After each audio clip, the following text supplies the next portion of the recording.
L'Assemblée va entendre l'allocution de son Excellence Jessica Rosé Guadalupe, vice-présidente de la République de l'Ouganda.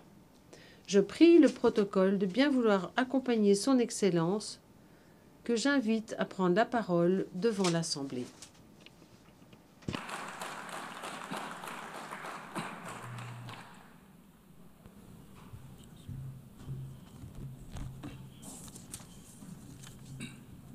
The President of the Monsieur le Président de l'Assemblée générale des Nations unies, Madame la Présidente de l'Assemblée générale des Nations unies, Excellence, chef d'État de gouvernement, Monsieur le Secrétaire général des Nations unies, Mesdames et Messieurs, je vous présente les salutations de Son Excellence Monsieur Museveni, qui n'a pas pu être présent personnellement, et au nom duquel, donc, j'ai l'honneur de prendre la parole en cette 80e session de l'Assemblée générale des Nations unies. Madame la Présidente, tout d'abord, je tiens à vous féliciter chaleureusement de votre élection, Madame la Présidente, en tant que présidente de la 80e session de l'Assemblée générale des Nations unies. L'Ouganda vous assure de son soutien plein et entier tout au long de votre mandat.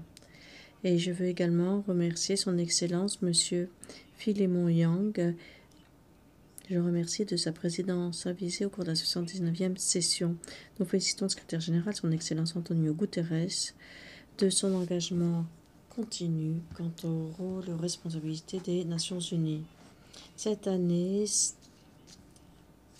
c'est la 80e année depuis la création des Nations unies, née de la destruction de la Seconde Guerre mondiale, ayant pour but de prévenir les guerres à venir et de promouvoir la coopération mondiale.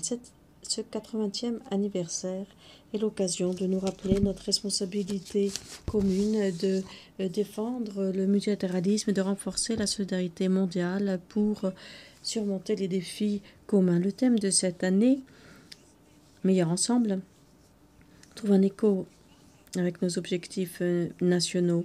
L'Ouganda est convaincu que le multilatéralisme est un cadre essentiel pour trouver des solutions collectives aux problèmes mondiaux.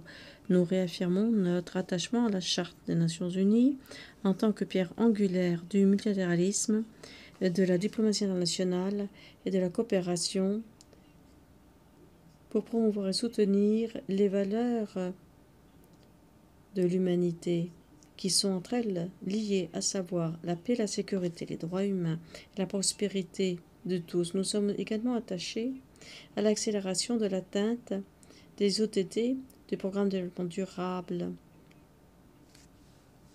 et pour la mise en œuvre du pacte de l'avenir. L'Ouganda continue de jouer un rôle dynamique pour promouvoir paix, stabilité et sécurité au sein de notre région, à savoir en Somalie, au Soudan du Sud, en RDC, au Soudan.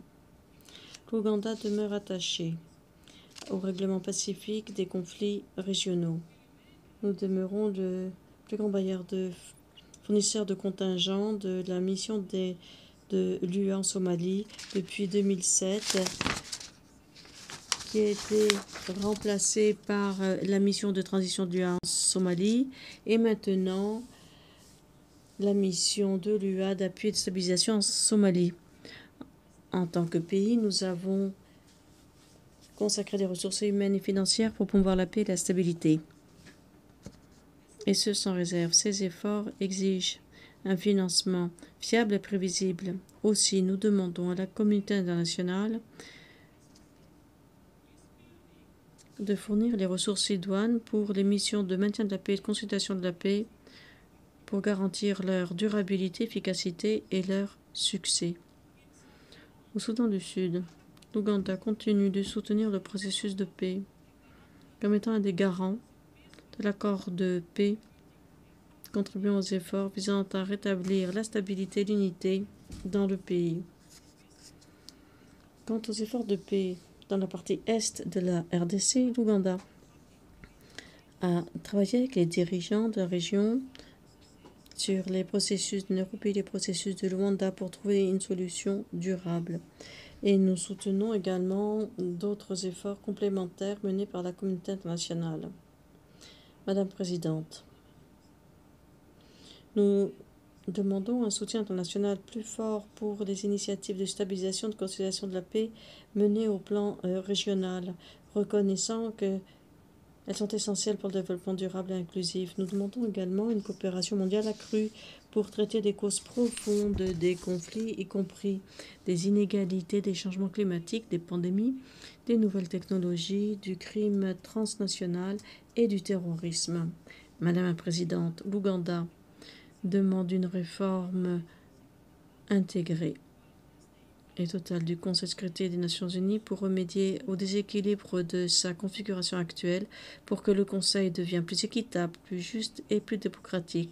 Nous exigeons une représentation de l'Afrique au Conseil, à titre particulier, à titre d'urgence, à la fois dans les catégories de permanentes et non permanentes, conformément à la position africaine commune du consensus des Ulwini et la déclaration de Sirte. L'Afrique doit avoir 2 sièges dans la catégorie membre permanent avec tous les droits et privilèges et 2 autres sièges dans la catégorie membre non permanent. Quant à la question de la Palestine, nous exhortons la communauté internationale à accorder la priorité à la réalisation de la solution approuvée au plan international, la solution à 2 États.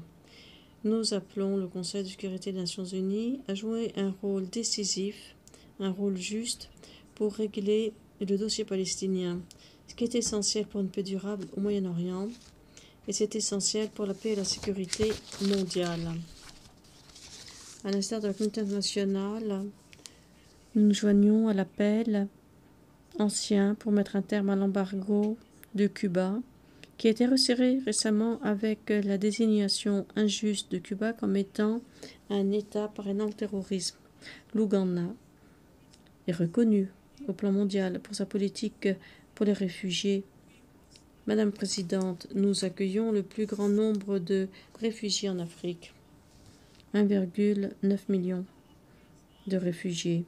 Nous leur fournissons des terrains, nous les intégrons dans nos systèmes nationaux avec, par exemple, les soins de santé et l'éducation. Néanmoins, ce modèle est soumis à de grandes pression compte tenu du soutien international qui va diminuant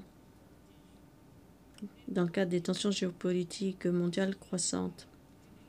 La diminution du financement de nos partenaires a affecté nos ressources déjà limitées. Ceci pèse sur les communautés d'accueil et notre capacité à atteindre les cibles de développement, y compris les ODD. L'Ouganda demeure attaché à ses obligations, mais nous ne pouvons pas le faire seuls, car cela détourne des ressources nécessaires à notre développement. Nous exhortons donc la communauté internationale à honorer ses obligations et à soutenir les pays hôtes tels que l'Ouganda.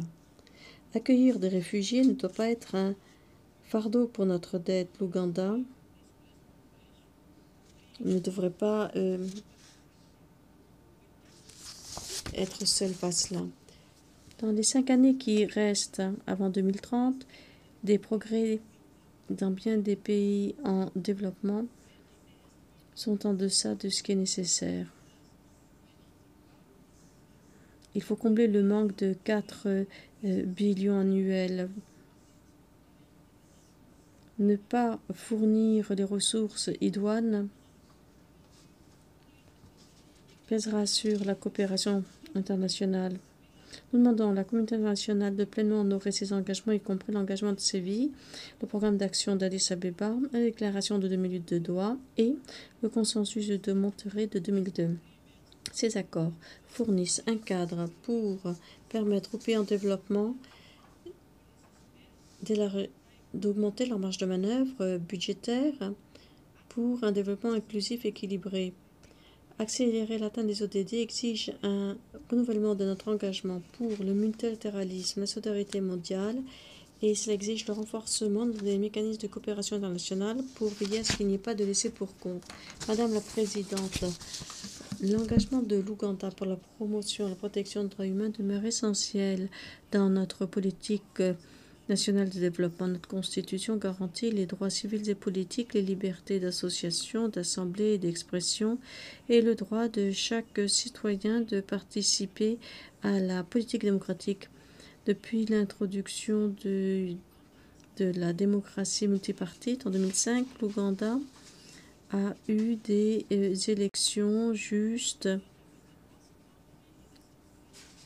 en toute liberté et à tous les niveaux de l'administration. L'Ouganda était le premier pays de l'Afrique subsaharienne à introduire l'éducation primaire gratuite universelle en 1987 et l'éducation secondaire gratuite universelle en 2007. C'est un effort qui a permis aux enfants d'avoir l'éducation de base et cela a amélioré les niveaux de lecture de calcul dans le pays.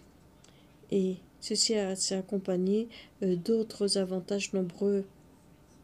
La santé demeure au cœur de notre stratégie de développement. L'Ouganda renforce les investissements dans les soins de santé primaires et déploie des solutions en ligne pour améliorer la prestation de services sanitaires et la reddition de comptes. Notre réponse VIH-Sida demeure un modèle mondial de volonté politique et d'engagement de la communauté. Avec l'initiative du président, l'Ouganda a réduit le taux de prévalence du VIH à 5,5%. A atteint 96% de couverture de traitement de tous les patients avec 90% de suppression virale. En tant que président de Monde-en-Ligne, le Ouganda est attaché à promouvoir les principes d'unité, de paix et de solidarité parmi ses membres.